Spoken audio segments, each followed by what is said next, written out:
అసలు జగన్ సర్కార్లో ఉద్యోగాలు ఎక్కడ, నిరుద్యోగం అంతా కూడా ఎక్కువ అవుతుంది అనేటువంటిది నానా గగ్గోలు పెడుతున్నారు కదా. ఎల్లో మీడియా కానీ, ఎల్లో మీడియా ముసుగులో తెలుగుదేశం వాళ్ళు, అదేవిధంగా మేధావుల ముసుగులో ఉన్నటువంటి కొంతమంది, వాళ్ళందరికీ ఒకటే చెప్తున్నాము, సంక్షేమము అభివృద్ధి రెండు కళ్ళగా చూస్తున్నటువంటి జగన్ సర్కార్లో అసలు ఉద్యోగాలు, ప్రైవేటు ఉద్యోగాలు పక్కన పెడితే ప్రభుత్వ సెక్టార్లో ఎంతమందికి ఉద్యోగాలు ఇచ్చారు ఏంటి అనేటువంటిది ఒకసారి మనము విశ్లేషిద్దాం.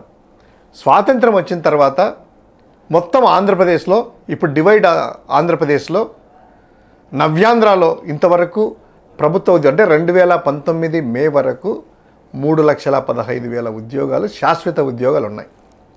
ఎంత? 3,15,000 వరకు శాశ్వత ఉద్యోగాలు. అంటే స్వాతంత్రం వచ్చినప్పటి నుంచి రిక్రూట్ అయ్యేసి రిటైర్ అయ్యేసి నెట్ ఫిగర్ అంత ఉండే. జగన్ గారు వచ్చిన తర్వాత ప్రభుత్వ ఉద్యోగాలు ఎన్ని కల్పించారు ఈ యొక్క 5 సంవత్సరాల్లో? ఇంకా 3 నెలలు బాకీ ఉంది, అయినా కూడా ఇప్పటి వరకు ఎన్ని చేశారు ఏంటని ఒకసారి చూసుకున్నట్లయితే, మొత్తం ఉద్యోగులు ఈ యొక్క సర్కారులో శాశ్వత ఉద్యోగులు అంటే పర్మనెంట్ ఎంప్లాయీస్ ఈ ప్రభుత్వంలో 2,06,638 మందిని రిక్రూట్ చేసుకోవడం జరిగింది. ఇప్పుడు కొత్తగా ఇచ్చే డిఎస్సి కాకుండా ప్రభుత్వంలో జగన్ గారు వచ్చిన తర్వాత పర్మనెంట్ ఎంప్లాయీస్ ప్రభుత్వంలో శాశ్వత ఉద్యోగులు 2,06,638. కాంట్రాక్ట్ ఉద్యోగులు ఎంతమందో తెలుసా?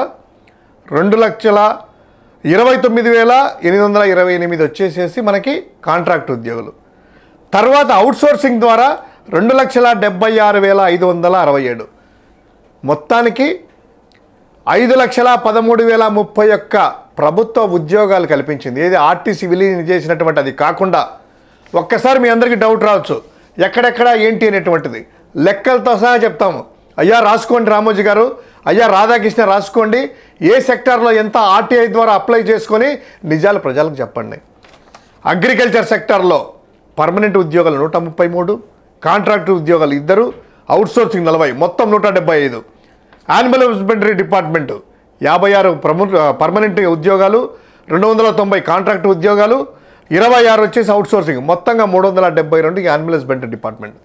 అదేవిధంగా బీసీ వెల్ఫేర్లో శాశ్వత ఉద్యోగాలు అంటే పర్మనెంట్ ఎంప్లాయీస్ 338 రిక్రూట్ అయ్యారు, 41 మంది అవుట్సోర్సింగ్ 329 మంది.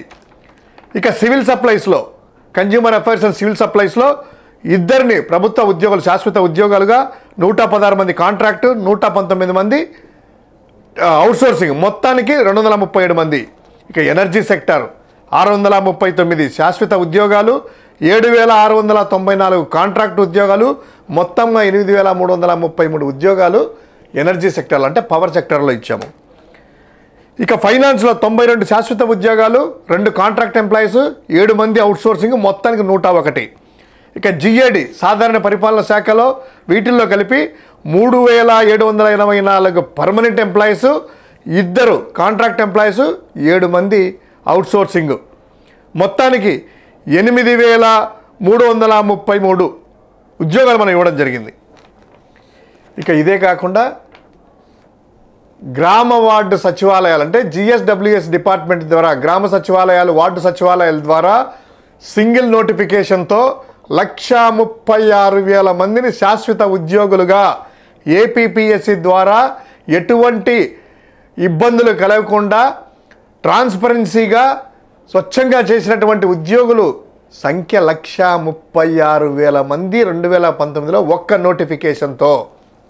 రిమెంబర్ దట్, స్వతంత్ర భారతదేశ చరిత్రలో ఏ రాష్ట్రము కూడా ఒక సింగిల్ నోటిఫికేషన్ ద్వారా 1,36,000 మంది శాశ్వత ఉద్యోగాలు చేసుకోలేదు. అంతేనా?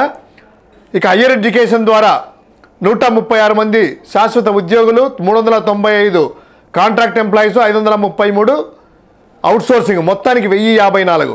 ఇక హెల్త్ కేర్ కరోనా టైంలో కూడా అప్పటికప్పుడు తీసుకొని ఉద్యోగులు ప్రజలకు బాగుండాలి అనేటువంటి ఉద్దేశంతో హెల్త్ డిపార్ట్మెంట్లో 16,880 మందిని పర్మనెంట్ ఉద్యోగులు, డాక్టర్లు కావచ్చు, పారామిలిటరీ కావచ్చు, నర్సులు కావచ్చు వాళ్ళని, అదేవిధంగా 20,502 కాంట్రాక్ట్ ఉద్యోగులని, 3,296 మంది అవుట్సోర్సింగ్ ద్వారా హెల్త్ డిపార్ట్మెంట్లో 40,676 మొత్తంగా రిక్రూట్ చేసుకోవడం జరిగింది. అంతేనా? ఇక సెకండరీ ఎడ్యుకేషన్లో 6,361 మంది ప్రభుత్వ శాశ్వత ఉద్యోగాలు, స్కిల్ డెవలప్మెంట్ సెంటర్లో 88 మంది శాశ్వత ఉద్యోగులు, 814 కాంట్రాక్ట్ ఉద్యోగులు, అదేవిధంగా 374 అవుట్సోర్సింగ్, 1276 టోటల్. స్కూల్ వెల్ఫేర్లో 605 మందిని శాశ్వత ఉద్యోగులు, ట్రైబల్లో శాశ్వత ఉద్యోగులు 650 మంది, వాటర్ రిసోర్స్లో 176 మంది permanent employees, women and child welfare and డిజేబుల్లో 90 పర్మనెంట్ ఉద్యోగులు, 7 మంది కాంట్రాక్టు, 3403 మంది అవుట్సోర్సింగ్ ఉద్యోగులు. ఈ ఉమెన్ అండ్ చైల్డ్ వెల్ఫేర్లో 3500 మంది. ఇక టూరిజంలో కూడా 19 మంది శాశ్వత ఉద్యోగులు, 3 కాంట్రాక్ట్ ఎంప్లాయీస్, 70 మంది అవుట్సోర్సింగ్.